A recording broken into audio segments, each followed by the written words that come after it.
Hello दोस्तों, school of accounts में आपका फिर से स्वागत करता हूं। आज मैं आपको इस चैप्टर की last ratio return on capital employed कराने जा रहा हूं।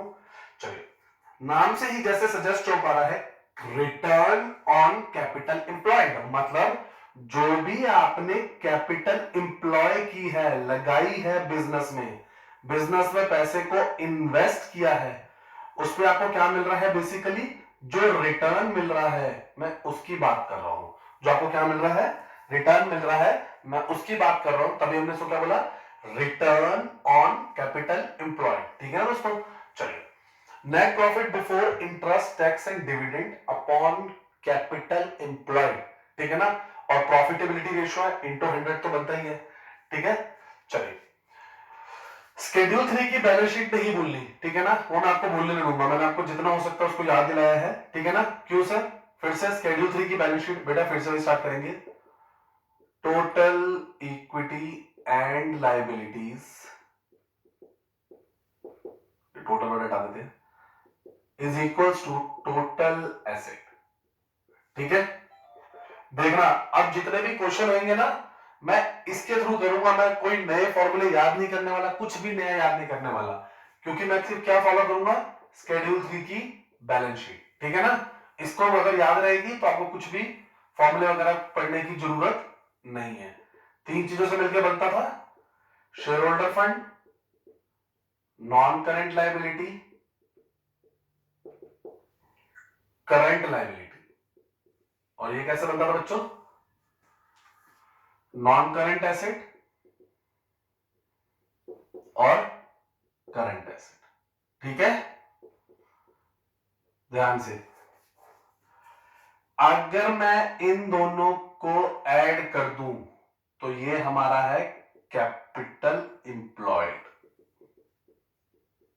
ठीक है, अच्छा सर, बुक्स में ना लाइबिलिटी और एसेट अप्रोच दिया, बेटा कुछ भी नहीं है, अलग तरीके हैं बोलने के, बाकी सेम ही है। मैंने सिर्फ इतना बोला, शेयर होल्डर फंड और नॉन करेंट लाइबिलिटी को जब भी ऐड करते हैं कैपिटल एम्प्लॉयड आ जाती है। ठीक है, अब इसको इन्होंने नाम दे दिया बुक वालों ने लाइबिलिटी अप्रोच। क्या नाम दे दिया? Liability approach. सिंपल है सर। अगर एसेट अप्रोच हो तो बेटा ये दोनों चीजें हैं। एसेट अप्रोच मतलब ये दोनों चीजें हैं, नॉन करेंट एसेट और करंट एसेट आपको गिवन में क्वेश्चन में। ठीक है ना? इन टोटल एसेट में से जो आपको गिवन है, इनमें करंट लाइबिलिटी तरह की क्या हो जाएगी? माइनस हो जाएगी। करंट लाइबिलिटी तरह की क्या हो जाएगी? माइनस हो जाएगी। तो इन्होंने इसको क्या नाम दे दिया? Asset approach. क्या नाम दे दिया? Asset approach. है ना दोस्तों? तो बेसिकली ये एसेट अप्रोच क्या बता रहा है स्केड्यूल 3 के अंदर? ये कह रहा है कि जब हम एसेट्स दियो और हमें करंट लायबिलिटी दियो तो हमने इस मेथड से निकाल दिया। लायबिलिटी में अगर ये दोनों हमें डायरेक्ट दियो तो लायबिलिटी और एसेट अप्रोच कुछ भी नहीं, डिपेंड्स कि आपको क्वेश्चन में क्या गिवन में है। ठीक है ना? ये मैंने आपको एक्सप्लेन कर दिया, नहीं तो मैं तो सिर्फ स्केड्यूल 3 की बैलेंस शीट याद रखनी है और कुछ भी याद रखने की जरूरत नहीं है। चलिए आगे देखते हैं। बेसिकली इसका ऑब्जेक्टिव क्या है? ये मेजर करता है कि आप अपने रिसोर्सेज को, रिटर्न ऑन कैपिटल एम्प्लॉयड क्या मेजर करता है? आप अपने रिसोर्सेज को कैसे यूटिलाइज कर रहे हैं। अच्छे से यूटिलाइज कर रहे हैं कि नहीं कर रहे? जितने अच्छे से यूटिलाइज करेंगे उतनी प्रॉफिटेबिलिटी बढ़ेगी। जितनी प्रॉफिटेबिलिटी बढ़ेगी उतना कंपैरिजन करेंगे। किसका? एक मेरा खुद के साथ और एक मेरा अदर कंपनी के साथ जो सेम कंपनी रन कर रहे हैं। ठीक है ना? It measure how efficiently the resources of the business are utilised. ठीक है ना? This ratio is a fair measure of profitability of any concern, कोई भी कंसर्न हो। ठीक है ना? परफॉर्मेंस ऑफ डिफरेंट इंडस्ट्रीज में भी कंपेयर। बिल्कुल है, हम देखेंगे ना कि सामने वाली इंडस्ट्रीज हमारे साथ कैसे बिजनेस कर रही है, उसका बिजनेस कैसा है, हमारे प्रॉफिट्स कैसे हैं, वो अपने रिसोर्सेज का कैसे यूटिलाइज कर रही है, हम ठीक से कर रहे हैं कि नहीं कर रहे, कहां गैप है, उसे मेंटेन करना। ठीक है ना दोस्तों? तो ये होता है आपका रिटर्न ऑन कैपिटल एम्प्लॉयड। ठीक है ना? अब हम इसके क्वेश्चंस करेंगे। फिर से इस चीज को भूलना नहीं है, शेड्यूल 3 की बैलेंस शीट को।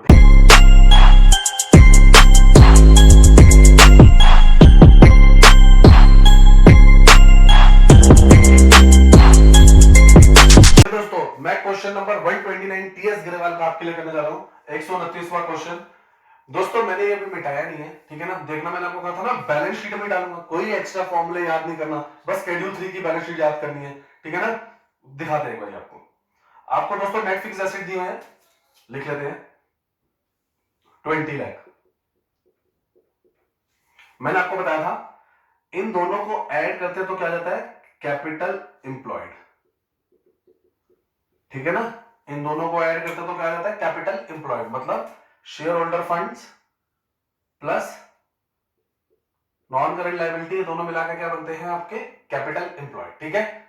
अच्छा, आपने एक काम करना है, ये करंट लायबिलिटी को इधर ले आओ जरा, करंट लायबिलिटी को इधर ले आओ, ठीक है। मैं भी करंट लायबिलिटी को इधर ले आते हैं, 20 lakh plus current asset minus current liability, ठीक है। अच्छा, अब क्वेश्चन में आपको नेट फिक्स एसेट दिए थे, मैंने उसको यूज कर लिया, ठीक है। नेट प्रॉफिट बिफोर टैक्स वो तो आपको डायरेक्ट दिया हुआ है, कैपिटल एम्प्लॉयड निकालना है, नेट वर्किंग कैपिटल दिया है, करंट एसेट दिया हुआ है। दोस्तों मैं इसका यूज ही नहीं करूंगा करंट एसेट्स का, ठीक है ना। हमने सिर्फ क्या, हमें जब वर्किंग कैपिटल ही दे दी, वर्किंग कैपिटल मतलब क्या होता है, अगर इन दोनों current assets minus current liability करते हैं, current assets minus current liability करते हैं तो क्या आता है, वर्किंग कैपिटल आता है ना। तो वर्किंग कैपिटल तो हमें दी हुई है, ठीक है। तो दोबारा से 20 लाख प्लस वर्किंग कैपिटल कितनी है 10 lakh,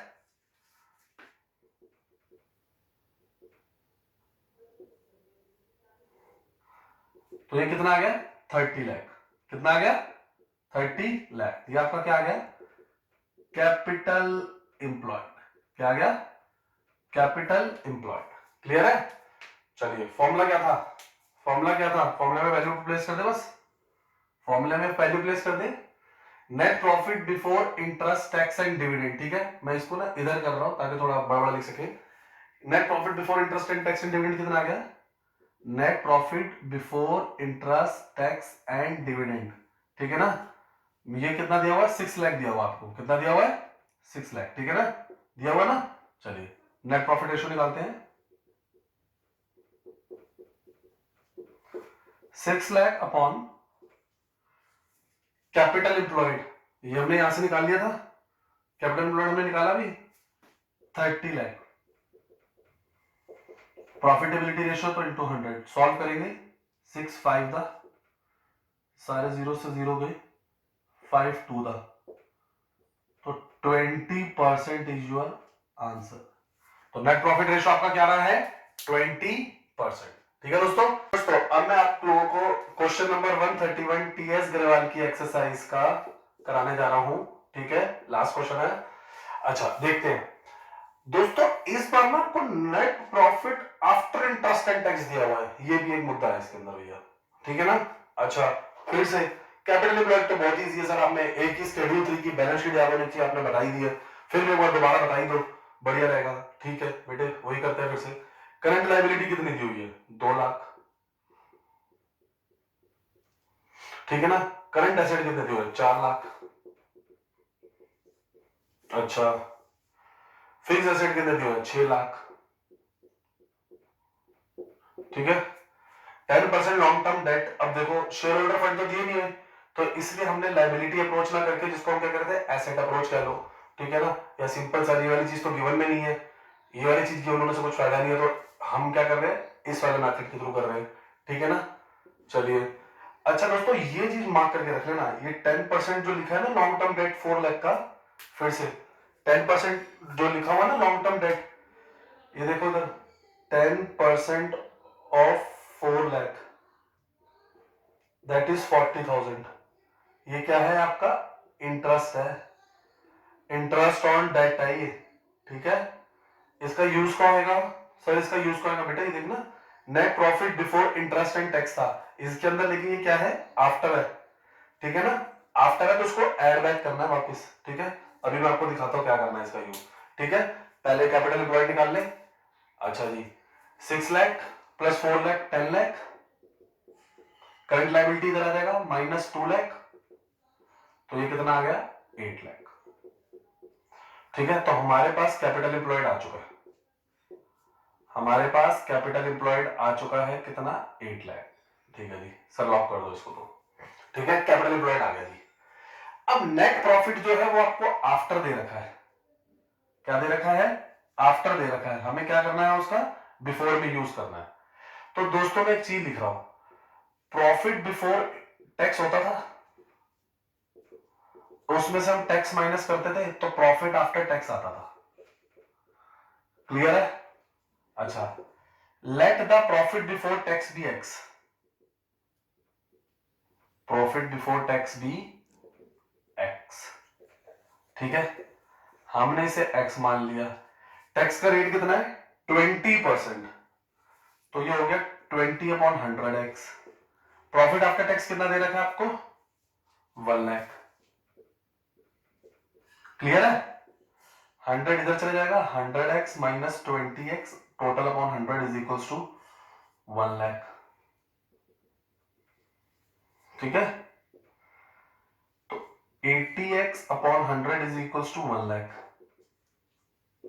so x is equals to 1 lakh into 100 upon 80। Solve करेंगे तो ये आ जाएगा 1,25,000। तो ये आपका क्या आ गया? ये आपका x आ गया। x क्या था? Profit before tax. क्या आ गया? Profit before tax. ठीक है दोस्तों, आ गया प्रॉफिट बिफोर टैक्स। अच्छा सर, हमें तो लेकिन profit before interest and tax चाहिए था। ठीक है, ये आपका क्या है? प्रॉफिट बिफोर टैक्स आ गया। हमें लेकिन क्या चाहिए? Profit before interest and tax. तो दोस्तों अब मेरे पास थोड़ी स्पेस की प्रॉब्लम है। आपने कैपिटल एम्प्लॉयड 8 लाख इधर लिख लिया होगा, मैं इधर लिख देता हूं फिर भी 8 लाख। ठीक है ना, भूलना बोले 8 लाख हमने इधर लिख दिया है। ठीक है, अच्छा इसको आगे कंटिन्यू करते हैं, मैं इसको हटा रहा हूं अभी के लिए।